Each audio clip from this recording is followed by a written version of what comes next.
তোমাকে পেয়ে আমি যে সব ভুলে গিয়েছিল দিদিমণি। যে শত্রুগুলো আমার ফেলে সাক্ষী চলে গেছে, এবার তারা এসে আমায় জানাবে, পড়াবে। কেন না,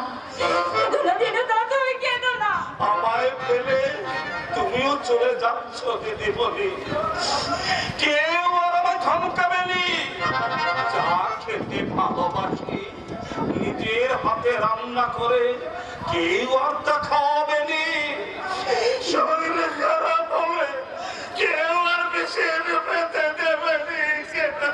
তোমাদেরকে ছেড়ে যেতে আমারও কি মনে চাইছে দিনুদা। আমার দেহটাই শুধু কলকাতায় যাচ্ছে দিনুদা, কিন্তু এই মনটা রেখে যাচ্ছি, এই মনটা রেখে যাচ্ছে আমি এই দেবী পড়ে। দিদিমণি, জামাই বাবুর কথা কখনো অমান্য করবেনি। দিদিমণি, মাঝে মাঝে গিয়ে তুমি কিন্তু পলাশের খবর নিয়ে দিলে না। ওর যদি কোনো অসুখ বিসুখ করে তুমি কিন্তু গিয়ে পাশে থেকো দিনুদা। আমাদের গাছের ডাসা পেয়ারা খেতে ও খুব ভালোবাসে দিনুদা। ডাসা হলে তুমি তুমি ওকে গোটা কয়েক দিয়ে এসো দিনুদা। এসব তুমি শুনতে পাচ্ছে? আমার আমার কথাগুলো কিন্তু তুমি মনে রেখো না।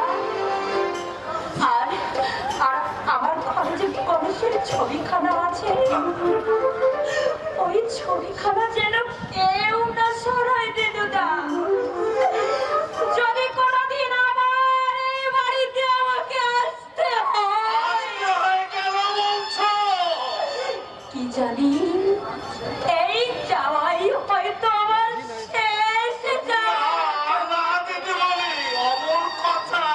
তুমি মনে ভাবনা দিয়ে দিদিমণি।